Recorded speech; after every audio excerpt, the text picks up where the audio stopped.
Saya Muhammad Zikrullah Al-Ikhlas dari semester 6 jurusan Akidah Akhlak. Di sini saya akan memaparkan hasil resuman dari makalah-makalah yang saya ringkas.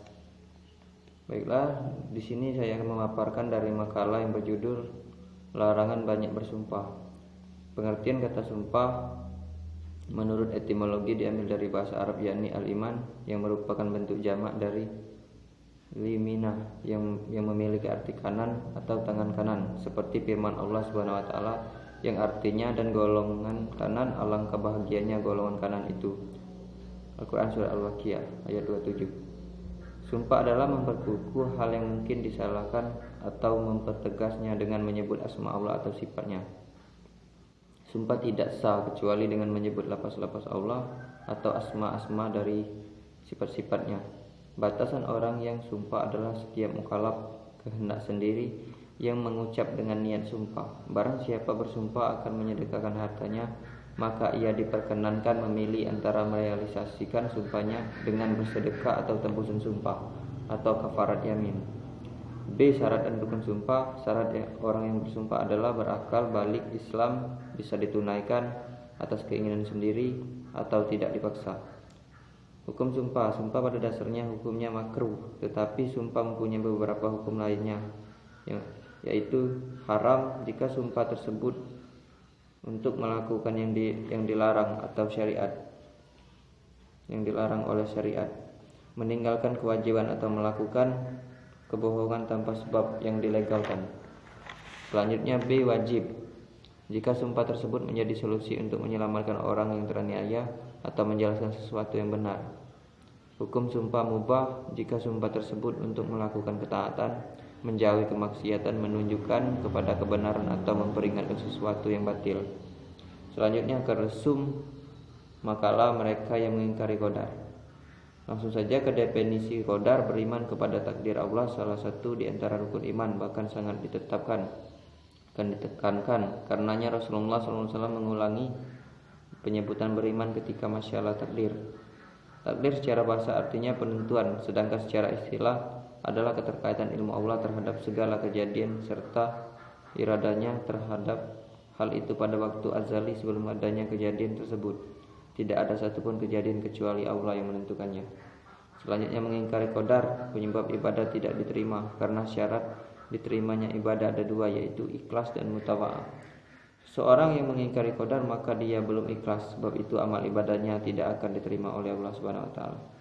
Faedah beriman kepada qadar atau takdir adalah pada takdir Allah adalah termasuk kesempurnaan iman. Seseorang tidak dikatakan mukmin melainkan ia harus beriman kepada takdir. Yang kedua, termasuk kesempurnaan iman terhadap rububiyah Allah karena takdir termasuk perbuatannya. Yang ketiga, mengembalikan sesuatu urusan hanya kepada Allah karena apabila seseorang mengetahui bahwa segala sesuatu terjadi itu dengan qada dan qadar Allah, maka ia akan kembali kepada Allah. Dalam hal menolak kemudaratan, ia akan kembali menisbatkan kebahagiaan kepada dan mengetahui bahwa itu adalah keutamaan dari Allah. Yang keempat, seseorang akan tahu qadar dirinya sendiri sehingga menjadikannya tidak sombong apabila mengerjakan kebaikan. Yang kelima, ringannya musibah atas seorang hamba, karena jika seseorang mengetahui musibah itu dari Allah, niscaya ringanlah baginya musibah tersebut. Selanjutnya ke resum makalah larangan berprasangka buruk kepada Allah. Pengertian husnuzon kepada Allah. Sifat husnuzon kepada Allah adalah sikap yang selalu baik, berbaik sangka atas kehendak segala sesuatu kehendak Allah terhadap hambanya. Berprasangka baik atau husnuzon hukumnya adalah mubah atau boleh, sedangkan berprasangka buruk atau suuzon kepada Allah dan Rasulnya telah melarangnya, seperti yang dijelaskan dalam Al-Hujurat, Quran surat Al-Hujurat, yang artinya hai orang-orang yang beriman, jauhilah kebanyakan dari prasangka buruk, dari prasangka, karena sebagian dari prasangka adalah dosa. Dan janganlah kamu mencari-cari kesalahan orang lain, dan janganlah kamu menggunjing sebagian yang lain. Selanjutnya ke B. Poin B, contoh dan hikmah husnuzon kepada Allah. Perbuatan husnuzon kepada Allah yang dilakukan oleh seorang sebagai hambanya adalah sebagai berikut. 1. Bersabar mengendalikan emosi. Yang ketiga, bersyukur. Hikmah berbuat husnuzon. yaitu senantiasa mensyukuri segala sesuatu yang diberikan oleh Allah, bersikap ka'ab atau takut dan raja atau berharap kepada Allah, optimis dan tidak berkeluh kesah serta berputus asa, akal pikiran menjadi jernih dan terjauh dari akal pikiran kotor. Larangan berprasangka buruk pada Allah. Berprasangka dalam bahasa Arab disebut su'zon, terdiri dari dua kata yaitu su dan zon. Su artinya jelek, adapun zon di sini dalam konteks su'zon kepada Allah Subhanahu wa taala adalah sangkaan yang tidak ada dalilnya atau dibangun di atas kebodohan, sehingga berburuk sangka kepada Allah adalah mempunyai sangkaan yang jelek kepada Allah. Berburuk sangka pada Allah sangat dilarang di dalam Islam, sebagaimana firman Allah, dan supaya Dia mengazab orang-orang munafik laki-laki dan perempuan dan orang-orang musyrik laki-laki dan perempuan yang mereka itu berprasangka buruk kepada Allah. Mereka akan mendapat giliran kebinasaan yang amat buruk, dan Allah memurkai dan mengutuk serta menyediakan bagi mereka neraka jahanam, dan neraka jahanam itulah sejahat-jahatnya tempat kembalinya mereka. Al-Quran surah Al-Fat ayat 6. Selanjutnya, keresum makalah ingkar kepada nikmat Allah. Definisi kufur. Kufur nikmat berarti mengingkari atau tidak mau mengakui nikmat yang telah Allah berikan serta tidak mengakui bahwa Allah lah yang memberikan nikmat tersebut dan merupakan satu-satunya sang pemberi nikmat. Artinya mereka mengetahui nikmat Allah, kemudian mereka mengingkari, dan kebanyakan mereka adalah orang-orang kafir. 2. Larangan berbuat kufur. Allah Subhanahu wa taala secara jelas melarang umat yang berbuat kufur dalam hidupnya. Hal ini dibuktikan dengan dalil-dalil Al-Quran, yaitu sesungguhnya Allah membela orang-orang beriman. Sungguh Allah tidak menyukai setiap orang yang berkhianat dan kufur nikmat. Al-Quran surat Al-Hajj ayat 38. Macam-macam kufur dan azab Allah, yaitu adalah kufur besar, yakni akan kehilangan keislamannya dan dihapuskan setiap amal yang pernah dilakukannya jika ia meninggal dalam keadaan belum bertobat. Jika ia meninggal dalam keadaan belum bertobat, maka ia akan kekal dalam neraka. Sedangkan untuk kufur kecil, ia tidak kehilangan keislamannya dan pahalanya, namun tetap mendapatkan dosa sesuai dengan apa yang dilakukannya, dan Allah memerintahkannya untuk bertobat juga dengan cara disyariatkan Islam. Contohnya, jika seorang pembunuh seorang muslim yang telah dijelaskan di atas harus dibayar dengan qisas atau membayar syariat. Hal ini hampir sama dengan ganjaran atas perbuatan syirik kecil dan syirik besar. Kufur besar dapat menyebabkan seseorang kekal dalam neraka, sedangkan kufur kecil masih dapat dihapuskan dengan taubat dan memiliki peluang besar untuk diampuni oleh Allah. Baiklah, itu saja pemaparan dari beberapa hasil resuman makalah yang saya ringkas. Jika ada salah kata, saya minta maaf, dan kepada Allah saya mohon ampun. Wabillahi taufiq wal hidayah. Wassalamualaikum warahmatullahi wabarakatuh. Nama saya Nadia, NIM 1612. Baiklah, sini saya akan meringkas makalah. Nah, baiklah, di sini kita yang pertama itu meringkas makalah dulu tentang larangan banyak bersumpah. Nah, pengertian sumpah itu? Sumpah itu adalah memperkukuh hal yang mungkin disalahkan atau mempertegas dengan menyebut asma Allah atau sifat sumpah atau tidak kecuali dengan menyebut lafaz Allah atau asmanya atau sifat dari sifat-sifatnya. Nah, di sini ada syarat dan rukun sumpah. Nah, syarat orang yang bersumpah itu misalkan ada 5. Oke, yang ke-1 itu berakal, yang kedua itu balik, yang ketiga itu Islam, yang ke-4 itu bila ditunaikan, yang kelima itu atas keinginan diri sendiri ya. Oke, baiklah. Nah, di sini ada macam-macam dan hukum sumpah. Nah, yang ke-1 itu sumpah yang boleh itu atau sumpah yang dilarang.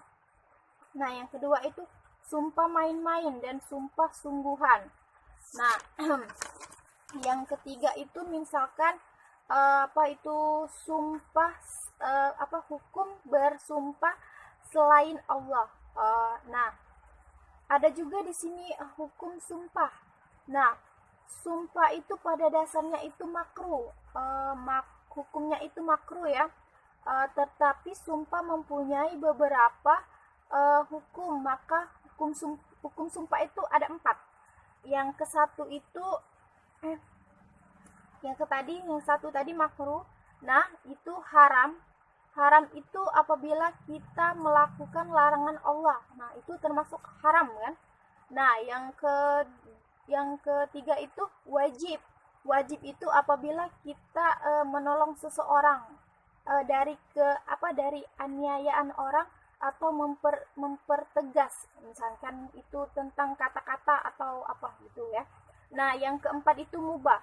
Mubah itu misalnya kita melakukan ketaatan Allah atau ketaatan Allah dan menjauhi perzinaan.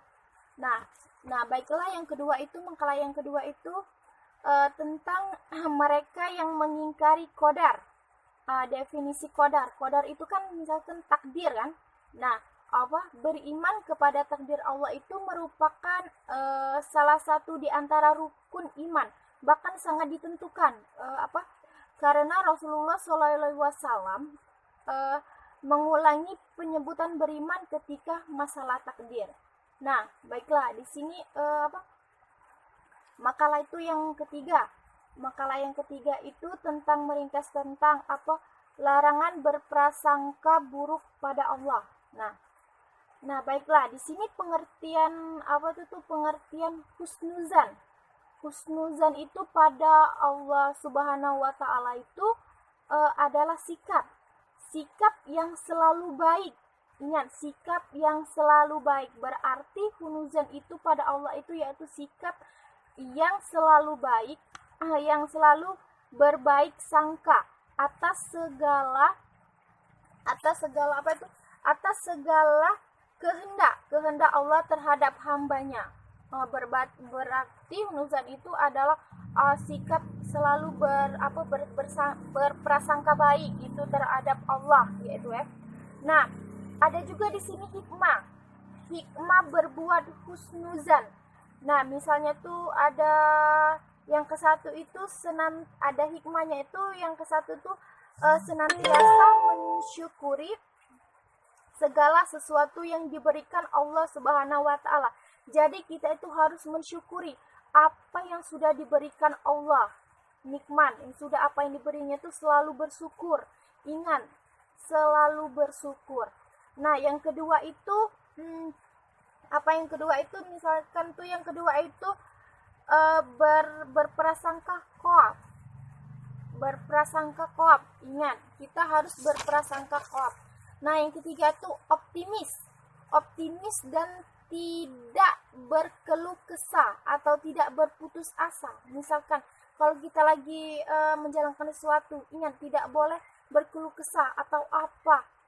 Jadi jangan pernah berputus asa. Ingat, jangan pernah berputus asa. Apalagi misalnya kalau kita sedang diuji, nah, kalau kita itu sedang diuji itu istilahnya tuh jangan pernah mengeluh. Karena sepengetahuan saya, kalau kita sedang diuji tidak pernah mengeluh berarti Allah itu ingin mengangkat derajat kita. Ingat ya. Jadi optimis dan tidak berkeluh kesah dan juga tidak berputus asa. Nah, yang keempat itu akal pikiran menjadi jernih. Nah, jadi pikiran kita tuh selalu jernih, selalu positif, jangan sampai negatif. Ingat, selalu jernih, akal pikiran selalu jernih. Nah, di sini larangan berprasangka juga itu buruk kepada Allah Subhanahu wa taala. Nah, jadi ya, berburuk sangka dalam bahasa Arab itu disebut su'uzhan yang terdiri dari 2 kata, yaitu su dan zan yang artinya itu jelek. Oh, berarti itu artinya jelek. Nah, adapun zain di sini dalam konteks su'uzan kepada Allah adalah sangkaan yang tidak ada. Maksudnya itu dalil atau yang dibangun di atas kebodohan sehingga kita berburuk sangka kepada Allah, mempunyai sangkaan yang jelek kepada Allah. Nah, orang yang berburuk sangka, ingat, orang yang berburuk sangka kepada Allah adalah orang yang meragukan Allah, bahkan membantah kebesaran Allah Subhanahu wa taala. sehingga patut diragukan keimanannya dalam sejarah agama Islam, yaitu terang dan terang menerang dan kebesaran Allah. Nah, yang keempat itu tentang ingkar kepada nikmat Allah. Nah, ingkar kepada nikmat Allah, maka yang keempat itu tentang ingkar kepada nikmat Allah. Nah, orang yang banyak ingkar kepada nikmat Allah itu di dalam keimanan atau kekajian yang disampaikan oleh Syekh Abdul Razak bin Abdul Muslim Al-Abad Al-Vraj, orang yang tidak mau bersyukur atau tidak pandai berterima kasih. Bagaimana tidak? Ketika Allah Ta'ala telah begitu banyak memberikan nikmat, baik yang sifatnya zahir maupun batin, hal ini tidak membuat mereka sadar dan bergerak untuk semakin nambah ibadah mereka kepada Allah. Nah, meskipun bukan berarti Allah butuh terhadap ibadah tersebut sebagai balasan atas nikmat yang telah Allah berikan. Nah, banyak sekali dalil-dalil yang mengatakan, yang berpendapat di dalam kitab maupun as-sunnah yang memerintahkan kita untuk senantiasa bersyukur kepada Allah. Jadi ingat, kita itu harus bersyukur kepada Allah. Apa yang dikasihnya itu ya kita ambil, tidak boleh kufur yang dikasihnya itu ya. Oke. Nah, Azza wa Jalla dan rangka kita untuk kufur terhadap nikmat Allah. Nah, ingat, Allah Ta'ala berfirman yang artinya karena itu ingatlah kamu kepadaku, niscaya aku akan ingat pula kepadamu dan bersyukur kepada dan janganlah kufur terhadap nikmatku. Nah, jadi kita itu harus bersyukur, yakni bersyukur kalian terhadap nikmat Allah yang telah diberikan kepada kalian, dan juga terhadap tercegahnya azab dari kalian. Di dalam syukur harus terkandung pengakuan dan kesadaran bahwa nikmat Allah itu semata dari Allah. Zikir dan pujian yang diucapkan melalui lisannya serta ketaatan anggota badannya untuk semakin tunduk dan patuh kepadanya, melakukan seenak perintah-perintahnya dan menjauhi larangannya. Beliau menambahkan, dan lawan dari syukur adalah kufur. Ingat, lawan dari syukur adalah kufur. Maka Allah Ta'ala telah melarangnya darinya, dan janganlah kamu kufur terhadap nikmatku. Yang dimaksud dengan kufur di sini adalah sesuatu yang menjadi lawan dari syukur. Oke. Nah, baik. Perkenalkan, nama saya Nim'atul Umah, saya dari semester 6 jurusan Akidah Akhlak. Di sini saya akan mempresentasikan video saya. Yang pertama, larang banyak bersumpah. Sumpah adalah memperkukuh hal yang mungkin disalahkan atau mempertegasnya dengan menyebut asma Allah atau sifatnya. Batasan orang yang sumpah adalah setiap mukallaf kehendak sendiri yang mengucap dengan niat sumpah. Barang siapa bersumpah akan menyedekahkan hartanya, maka ia diperkenalkan memilih antara merealisasikan sumpahnya dengan bersedekah atau tembusan sumpah. Sumpah yang boleh dan sumpah yang dilarang. Sumpah itu ada yang diperbolehkan dan ada yang dilarang. Menurut sebagian ulama, sumpah yang diperbolehkan oleh syarat atau sumpah dengan ucapan demi Allah. Sumpah yang selain itu maka dilarang, sumpah main-main dan sumpah sungguhan. Menurut sebagian ulama, sumpah yang tidak dianggap sumpah adalah manakala seseorang bersumpah tidak akan memakan sesuatu yang dihalalkan oleh syarat.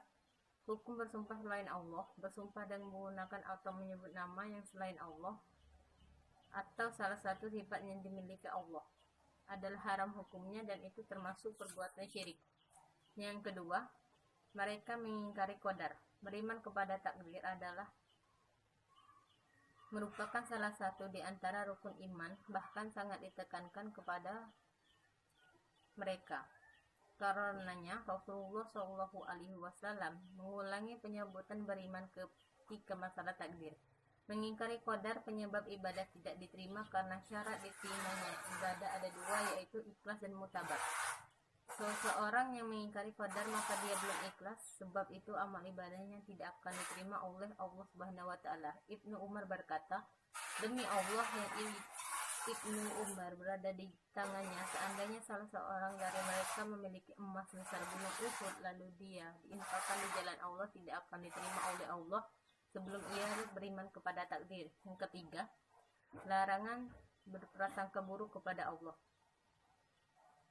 Prasangka buruk dalam Islam disebut suuzon, lawannya husnuzon, yaitu prasangka baik atau berbaik sangka. Prasangka buruk merupakan pendapat anggapan yang kurang baik mengenai sesuatu sebelum mengetahui, menyaksikan atau menyelidiki sendiri. Hal ini sebenarnya dapat merusak ukhuwat dan tali silaturahmi karena dapat merugikan orang lain. Oleh karena itu sangat ditekankan dalam Islam apabila sebenarnya dapat merusak ukhuwat dan tali silaturahmi karena dapat merugikan orang lain. Oleh karena itu sangat ditentang dalam Islam. Jika berprasangka buruk pada Allah, bahkan Allah mengumpamakan dosa itu lebih besar dari pembunuhan. Allah Subhanahu wa taala berfirman, mereka menyangka yang tidak benar terhadap Allah seperti sangkaan jahiliyah. Mereka berkata, apakah ada bagian kita barang sesuatu hak campur tangan manusia?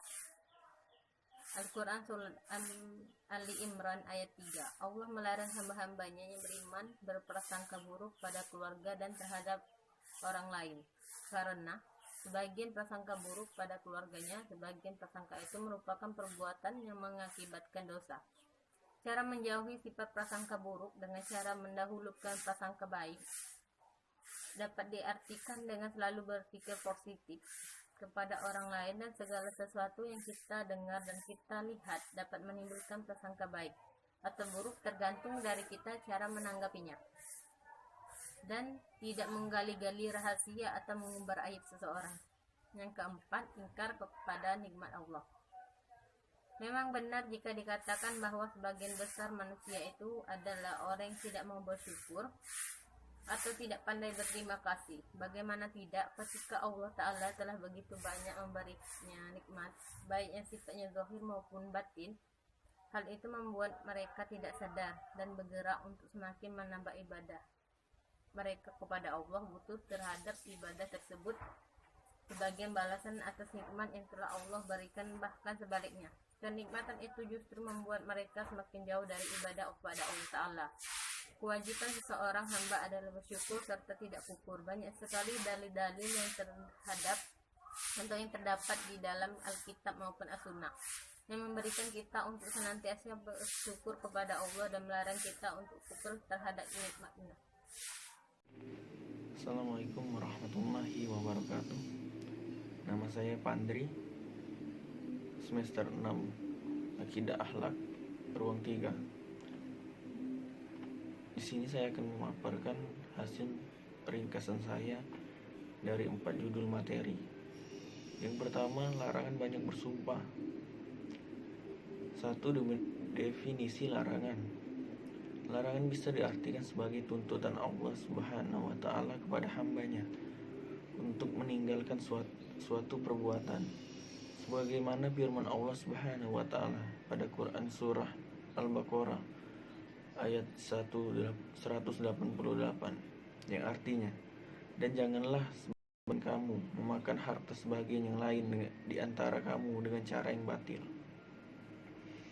Begitupun dalam hadis Rasulullah Sallallahu Alaihi Wasallam banyak ditemukan tentang larangan-larangan, di antaranya hadis tentang larangan bersumpah selain nama Allah Subhanahu wa Ta'ala, seperti hadis dari ayahnya Salim yang diriwayatkan oleh Imam Al-Tirmizi yang artinya,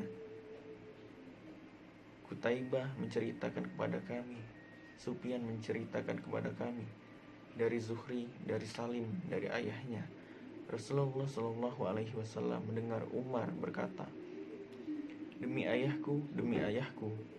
Maka bersabdalah Rasulullah Shallallahu Alaihi Wasallam, bukankah Allah Subhanahu Wa Taala melarang kalian bersumpah dengan ayah-ayah kalian? Maka berkata Umar, demi Allah, aku tidak akan bersumpah dengannya setelah itu, baik di saat sadar ataupun lupa. Hadis riwayat Al-Tirmizi. 2. Definisi sumpah. Adapun menurut istilah, sumpah adalah menegaskan sesuatu dengan menyebut nama dan sifat Allah Subhanahu wa Ta'ala. Sedangkan dalam kamus Indonesia, sumpah secara etimologis berarti 1. Pernyataan yang diucapkan secara resmi dengan bersaksi kepada Allah Subhanahu wa Ta'ala untuk menguatkan kebenaran dan kesungguhan. 2. Pernyataan yang disertai tekad melakukan sesuatu, menguatkan kebenarannya, atau berani menerima sesuatu bila dinyatakan tidak benar. Yang ketiga, janji atau ikrar yang diteguhkan untuk menunaikan sesuatu. 3. Bentuk-bentuk sumpah. Pada dasarnya sumpah yang digunakan oleh umat muslim yang terikat dengan hukum terbagi kepada 2 bentuk, yaitu A. Al-Qasam, yaitu sumpah dengan maksud mengagungkan al-muqsim bihi. Bentuk sumpah ini tidak boleh kecuali hanya untuk Allah Subhanahu wa Ta'ala yang berhak untuk diagungkan dengan zatnya. 2. Al-sart wa al-jaza, yaitu sumpah mengandung makna larangan dan kewajiban. Dan contoh dari bentuk ini adalah sumpah nazar, sumpah talak, sumpah haram, sumpah zihar, dan lainnya. 4. Syarat sah sumpah. Syarat sah sumpah. Syarat bagi orang yang mengucapkan sumpah sebagai berikut: 1. Balik. 2. Berakal sehat. 3. Islam. 4. Pengucapan sumpah. 5. Kesengajaan atau maksud. 6. Kemauan sendiri atau kondisi memilih. Dan judul berikutnya yaitu mereka yang mengingkari qadar. Definisi qadar. Qadar menurut istilah ialah ketentuan Allah yang berlaku bagi semua makhluk sesuai dengan ilmu Allah yang telah terdahulu dan dikehendaki oleh hikmahnya, atau sesuatu yang telah diketahui sebelumnya dan telah tertuliskan dari apa-apa yang terjadi hingga akhir masa, dan bahwa Allah Azza wa Jalla telah menentukan ketentuan para makhluk dan hal-hal yang akan terjadi sebelum diciptakan sejak zaman azali.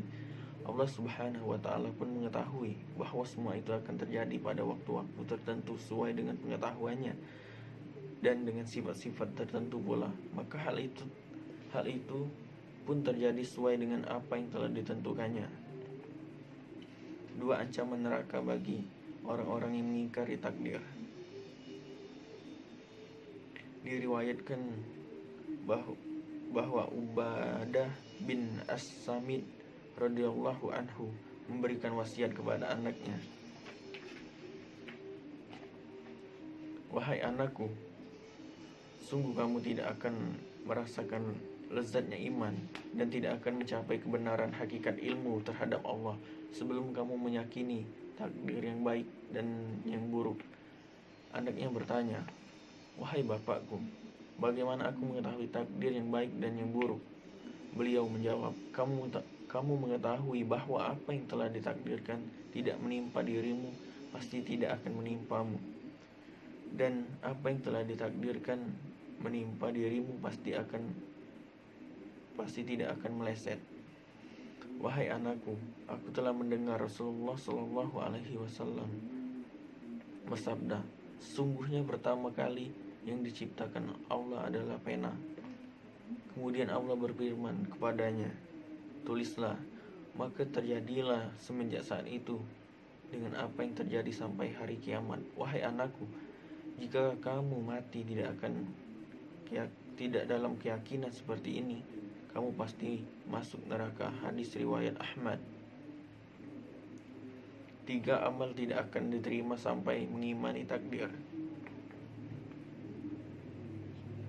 Dari Ibnu Ad-Dailami, dia berkata, aku bertemu Ubay bin Ka'ab, lalu aku berkata, wahai Abul Mudzir, ada suatu keraguan dalam hatiku tentang masalah qadar. Maka ceritakanlah kepadaku tentang suatu hadis, semoga hal itu hilang dari hatiku. Maka beliau radhiyallahu anhu berkata, seandainya Allah menyiksa penduduk langit dan bumi, maka Allah menyiksa mereka dengan tidak zalim kepada mereka. Dan seandainya Allah merahmati mereka, maka rahmat Allah kepada mereka lebih baik daripada amalan mereka. Seandainya kamu menginfakkan emas sebesar gunung Uhud di jalan Allah, Allah tidak akan menerimanya darimu sebelum kamu beriman kepada qadar dan kamu meyakini bahwa apa yang telah ditakdirkan mengenai dirimu pasti tidak akan meleset, dan apa yang telah ditakdirkan tidak mengenai dirimu pasti tidak akan menimpamu. Dan jika kamu mati tidak dalam keyakinan seperti ini, pasti kamu menjadi penghuni neraka. Judul berikutnya, larangan berprasangka buruk pada Allah. Berburuk sangka dalam bahasa Arab disebut su'uzon, atau terdiri dari dua kata, yaitu su'u dan zon. Su'u artinya jelek, adapun zon di sini dalam konteks su'uzon kepada Allah adalah sangkaan yang tidak ada dalilnya atau dibangun di atas kebodohan, sehingga berburuk sangka kepada Allah adalah mempunyai sangkaan yang jelek kepada Allah. Berburuk sangka kepada Allah sangat dilarang dalam Islam, sebagaimana firman Allah, dan supaya dia mengazab orang-orang munafik laki-laki dan perempuan, dan orang-orang musyrik laki-laki dan perempuan yang mereka itu berprasangka buruk kepada Allah, mereka akan mendapat giliran kebinasaan yang amat buruk, dan Allah memurkai dan mengutuk mereka serta menyediakan bagi mereka neraka jahanam, dan neraka jahanam itulah sejahat-jahatnya tempat kembali. Quran surah Al-Fat ayat 6. Orang yang berburuk sangka kepada Allah adalah orang yang meragukan bahkan membantah kebesaran Allah Subhanahu wa ta'ala sehingga patut diragukan keimanannya. Selalu berdoa dan tawakal kepada Allah Subhanahu wa ta'ala akan membuat kita tetap tegar dalam menghadapi musibah dalam Islam. Ummul Mukminin Sayyidah Aisyah meriwayatkan pula sabda junjungan Rasulullah sallallahu alaihi wasallam, barang siapa diuji dengan beberapa kesulitan dan ia dapat mengatasi kesulitan itu dengan ketabahan dan menerimanya dengan keikhlasan, tertulis baginya di sisi Allah dengan derajat yang mulia dan dihapuskan dosa-dosanya. Berburuk sangka kepada Allah Subhanahu wa ta'ala terjadi pada 3 hal di bawah ini. 1. Berprasangka bahwa Allah akan melestarikan kebatilan dan menumbangkan al-haq atau kebenaran. Perbuatan seperti ini tidak pantas ditunjukkan pada Allah, dan hanya orang kafir dan munafik yang melakukan hal-hal buruk seperti ini. 2. Mengingkari qada dan qadar. Meyakini, yakni menyatakan bahwa ada sesuatu yang terjadi di alam ini yang di luar kehendak Allah dan takdir Allah.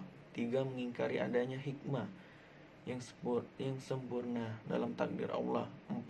Selalu bersyukur atas setiap pemberian Allah Subhanahu wa ta'ala akan membuat kita jauh dari sikap suuzon atau seuzon kepada Allah Subhanahu wa ta'ala. Demikianlah artikel tentang berburuk sangka pada Allah yang singkat ini. Selanjutnya judul selanjutnya yakni ingkar pada nikmat Allah. Definisi kufur nikmat. Menurut Imam Al-Ghazali, kufur nikmat adalah menggunakan kenikmatan yang telah Allah berikan pada hal-hal yang tidak diridhoi Allah dan enggan mengucapkan alhamdulillah. Seseorang sudah diberikan kenikmatan berupa jiwa dan raga yang sehat, waktu yang lapang, rezeki yang banyak, akan tetapi kenikmatan yang diberikan digunakan untuk bermaksiat kepada Allah seperti minum miras, judi, dan sebagainya. Kufur nikmat berawal dari ketidaksadaran akan nikmat yang ia dapat, bahwa semua fasilitas dunia ini merupakan anugerah Allah kepada hambanya. Di sini Allah berfirman dalam Quran surat Ibrahim ayat 34 bahwa nikmat-nikmatnya tidak dapat terhitung. Dua contoh kufur nikmat. Yang pertama, Qarun dan Salabah. Qarun dan Salabah adalah sekian orang yang menjadi contoh orang-orang yang kufur nikmat. Mereka merupakan sama-sama sahabat Rasul. Qarun merupakan sahabat Nabi Musa yang meminta Nabi Musa alaihissalam untuk mendoakan dan dikabulkan oleh Allah Subhanahu wa taala menjadi seorang yang kaya raya. Sedangkan Salabah adalah salah seorang dari sahabat Nabi Muhammad SAW yang pada saat itu meminta kepada Rasulullah untuk diberi rizki yang banyak oleh Allah dan dikabulkan. Akan tetapi keduanya sama-sama melupakan nikmat-nikmat Allah yang dikaruniakan kepadanya. Dua, mempunyai jasmani dan rohani yang sehat, digunakan untuk maksiat. Salah satu nikmat yang luar biasa yang diberikan Allah adalah sehat jasmani dan rohani. Setelah nikmat iman dan Islam, mempunyai jiwa dan raga yang sehat patutnya digunakan untuk hal-hal yang diridhoi Allah, seperti mencari rizki yang halal, menggunakan waktu selalu untuk berzikir. Jika karunia Allah berupa kesehatan tersebut diabaikan dan dibuat maksiat, maka termasuk terdalam kufur nikmat. 3 bahaya kufur nikmat. 1. Hati menjadi mati. 2. Istidraj dari Allah. 3. Azab Allah. Dan yang terakhir, ancaman neraka. Demikianlah pemaparan dari saya dari 4 judul materi tersebut. Mohon maaf atas segala kekurangan. Kepada Allah saya mohon ampun. Wassalamualaikum warahmatullahi wabarakatuh. Nama saya Tanzania Siti Fatimah. Di sini saya akan mempresentasikan hasil resum saya yang berjudul Larangan Banyak Bersumpah, Mereka yang Mengingkari Qadar, Larangan Berprasangka Buruk pada Allah, dan Ingkar pada Nikmat Allah. Baiklah, yang pertama, larangan banyak bersumpah. A. Pengertian sumpah. Sumpah adalah memperkukuh hal yang mungkin disalahkan atau mempertegasnya dengan menyebut asma Allah atau sifatnya. B. Syarat dan rukun sumpah. A. Berakal, B. balik, C. Islam, D. Bisa ditunaikan, E. Atas keinginan sendiri atau tidak dipaksa. A. Sumpah main-main dan sumpah sungguhan. Allah tidak menghukum kamu disebabkan sumpahmu yang tidak dimaksud untuk bersumpah, tetapi Allah menghukum kamu disebabkan sumpah yang kamu maksudkan untuk bersumpah. Quran Surat Al-Ma'idah ayat 89. B. Hukum bersumpah selain Allah. Umar bin Khattab mendengar seorang laki-laki yang mengatakan, "Demi Ka'bah." Maka ia mengatakan, "Janganlah bersumpah dengan selain Allah. Sesungguhnya aku mendengar Rasulullah SAW bersabda, barang siapa bersumpah dengan selain Allah, maka ia telah kufur atau syirik." HR Abu Daud, At-Tirmizi, dan Ahmad. C. Hukum sumpah. Di sini ada 3, itu haram, wajib, dan mubah. Kedua, mereka yang mengingkari qadar. A. Definisi qadar atau takdir. Beriman kepada takdir Allah merupakan salah satu rukun iman, bahkan sangat ditekankan. B. Mengingkari qadar penyebab ibadah tidak diterima. Karena syarat diterimanya ibadah ada dua, yakni ikhlas dan mutaba'ah. Seorang yang mengingkari qadar, maka dia belum ikhlas. Sebab itu, amal ibadahnya tidak akan diterima oleh Allah. C. Ancaman neraka bagi orang yang mengingkari takdir. Sungguh kamu tidak akan bisa merasakan lezatnya iman, dan tidak akan mencapai kebenaran hakikat ilmu terhadap Allah, sebelum kamu meyakini takdir yang baik dan buruk. D. Amal tidak akan diterima sampai mengimani takdir. Allah tidak akan menerima dirimu sebelum kamu beriman kepada qadar, dan kamu meyakini bahwa apa yang telah ditakdirkan mengenai dirimu pasti tidak akan meleset, dan apa yang telah ditakdirkan tidak mengenai dirimu pasti tidak akan menimpamu. Dan jika kamu mati tidak dalam keyakinan seperti ini, pasti kamu menjadi penghuni neraka. Yang ketiga, larangan berprasangka buruk kepada Allah. Larangan berprasangka buruk kepada Allah Subhanahu wa ta'ala. Orang yang berburuk sangka kepada Allah adalah orang yang meragukan, bahkan membantah kebesaran Allah Subhanahu wa ta'ala, sehingga patut diragukan keimanannya. Dalam sejarah agama Islam di masa jahiliyah, banyak yang terang-terangan meragukan kebesaran Allah.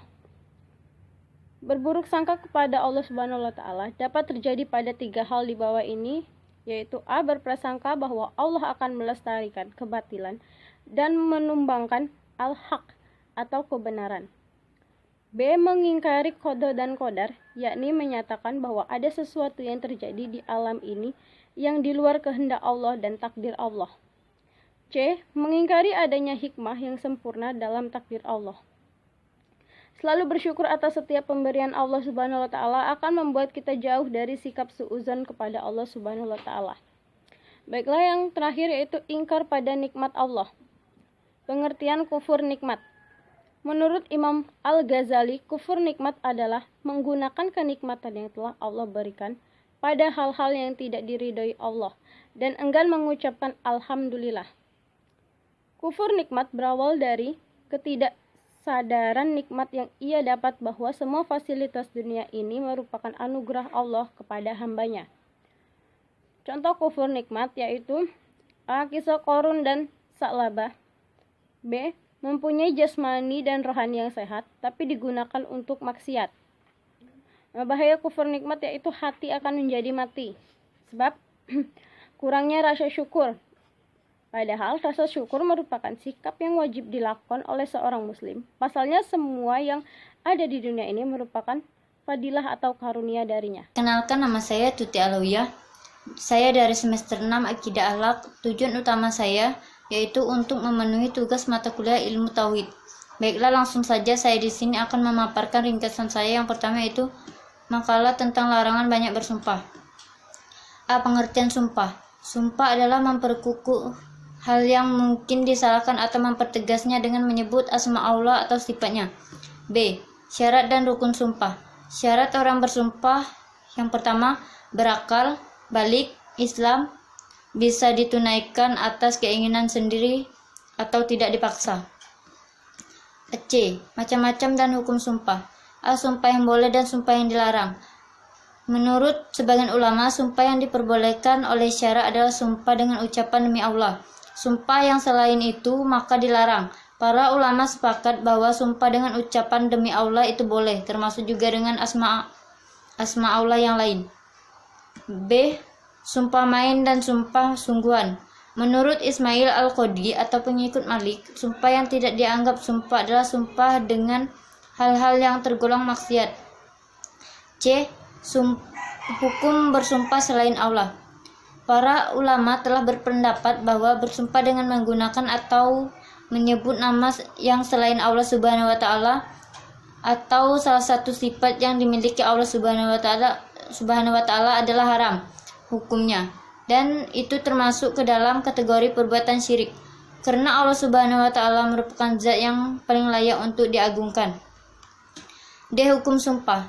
Sumpah pada dasarnya adalah hukumnya makruh, tetapi sumpah mempunyai beberapa hukum sesuai dengan situasi dan kondisi yang dihadapi.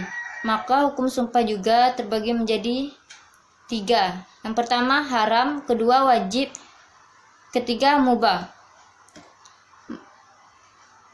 Makalah tentang mereka yang mengingkari qadar. Definisi qadar atau takdir.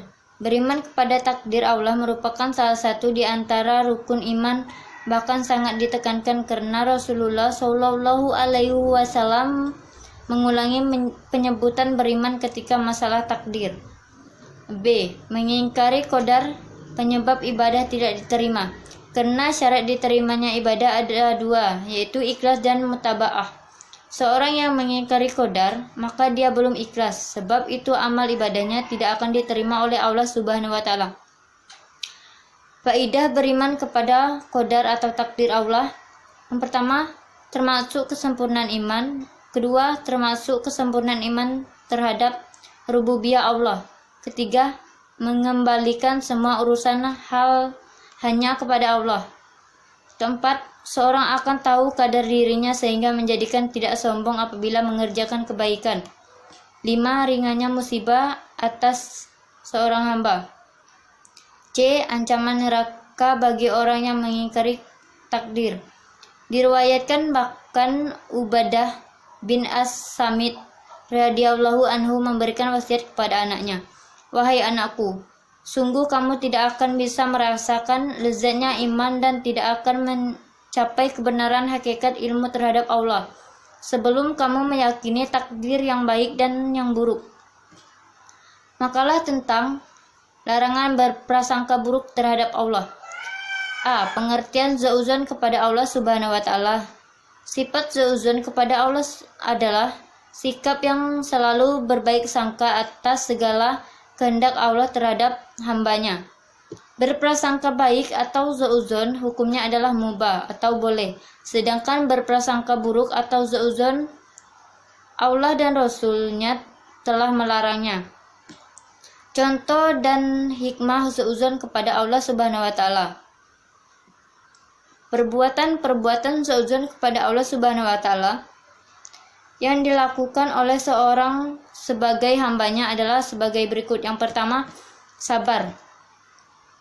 Sabar dalam ajaran Islam memiliki pengertian yaitu tahan uji dalam menghadapi suka dan duka hidup dengan perasaan ridho dan ikhlas serta berserah diri kepada Allah.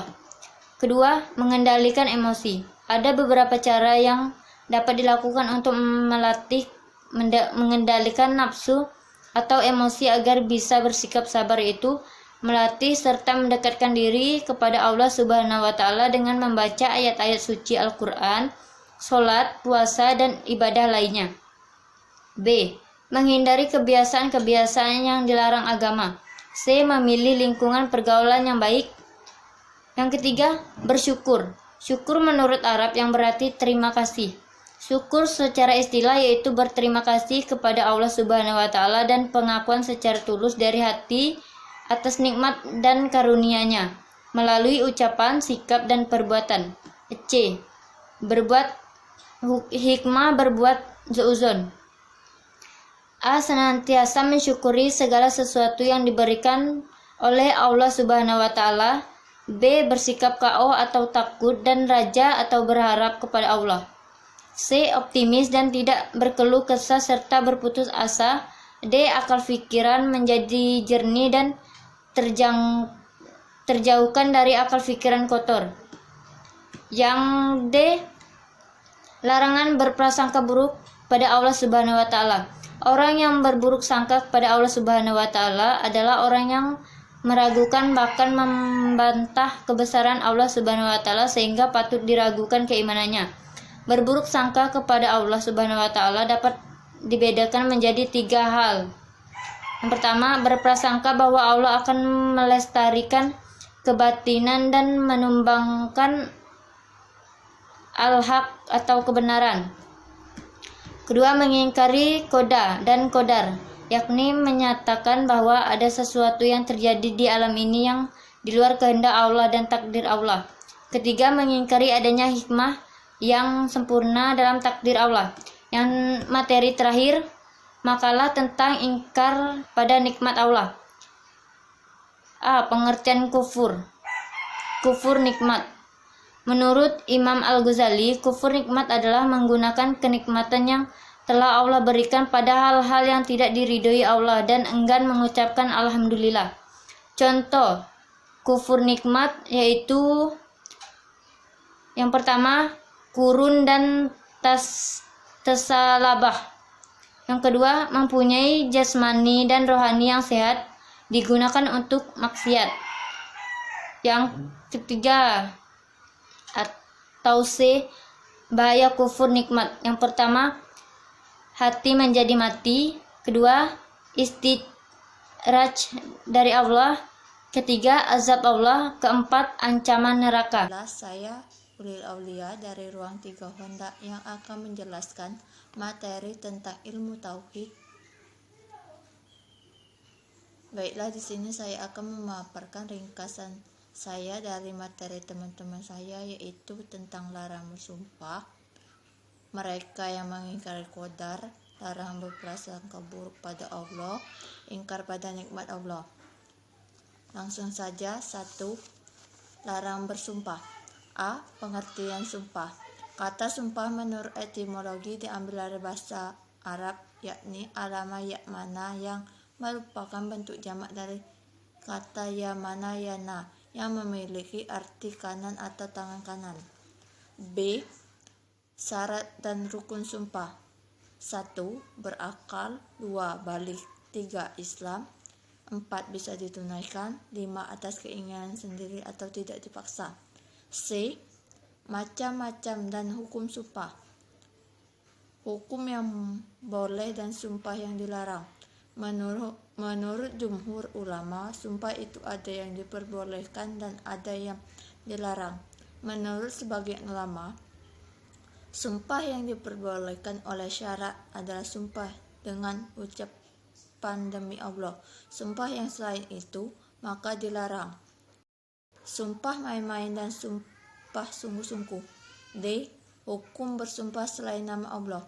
Para ulama telah berpendapat bahwa bersumpah dengan menggunakan atau menyebut nama yang selain nama Allah, salah satu sifat yang tidak dimiliki Allah, adalah haram hukumnya.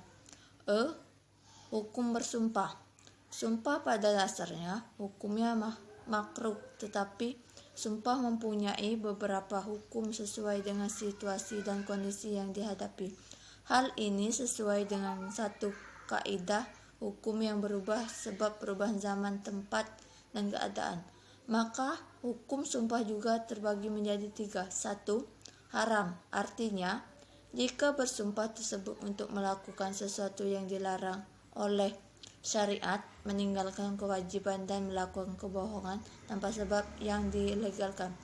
2. Wajib, artinya jika sumpah tersebut menjadi solusi untuk menyelamatkan orang yang teraniaya atau menjelaskan sesuatu yang benar. 3. Mubah, artinya jika sumpah tersebut untuk melakukan ketaatan, menjauhi kemaksiatan, menunjukkan kepada kebenaran, atau memperingatkan sesuatu yang batil.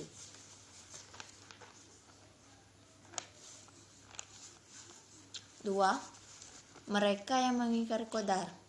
A. Definisi qadar.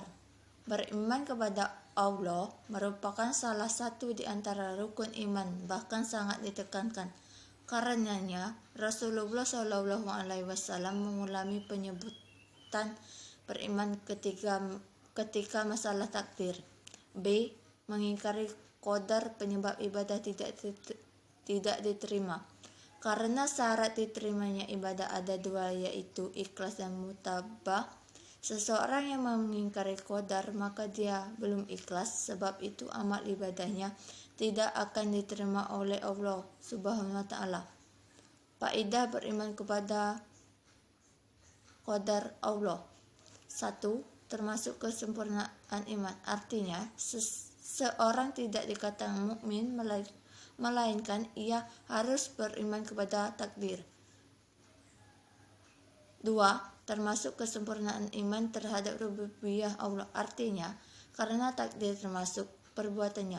3. Mengembalikan semua urusan hanya kepada Allah, artinya karena apabila seseorang mengetahui bahwa segala sesuatu terjadi dengan qada dan qadar Allah, maka menisbatkan kebahagiaan kepadanya dan mengetahui bahwa itu adalah keutamaan dari Allah.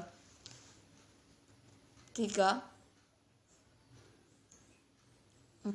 Seseorang akan tahu kadar dirinya sehingga menjadikan tidak sombong apabila mengerjakan kebaikan. 5. Ringannya musibah atas seseorang hamba, artinya karena jika seseorang mengetahui bahwa musibah itu dari Allah, niscaya ringanlah baginya musibah tersebut. C. Ancaman neraka bagi orang yang mengingkari takdir. D. Amal tidak akan diterima sampai mengimani takdir. 3. Larangan berprasangka buruk pada Allah. A. Pengertian husnuzon kepada Allah. Sifat husnuzon kepada Allah adalah sikap yang selalu berbaik sangka atas segala kehendak Allah kepada hambanya. B. Contoh dan hikmah husnuzon kepada Allah. Perbuatan-perbuatan husnuzon kepada Allah yang dilakukan oleh seseorang sebagai hambanya adalah sebagai berikut. 1. Bersabar. 2. Mengendalikan emosi. 3. Bersyukur. C. Hikmah berbuat husnuzon. 1. Senantiasa mensyukuri segala sesuatu yang diberikan oleh Allah Subhanahu wa taala. 2. Bersikap kholaf atau takut dan raja atau berharap kepada Allah. 3. Optimis dan tidak berkeluh kesah serta berputus asa. 4. Akal pikiran menjadi jernih dan terjauhkan dari akal pikiran kotor. D. Larangan berprasangka buruk pada Allah. Orang yang berburuk sangka kepada Allah adalah orang yang meragukan bahkan membantah kebesaran Allah sehingga patut diragukan keimanannya. Berburuk sangka kepada Allah dapat terjadi pada 3 hal di bawah ini. 1. Berprasangka bahwa Allah akan melestari kebatilan menumbangkan al-haq, kebenaran. 2. Mengingkari qada dan qadar, yakni menyatakan bahwa ada sesuatu yang terjadi di alam ini yang di luar kehendak Allah dan takdir Allah. 3. Mengingkari adanya hikmah yang sempurna dalam takdir Allah.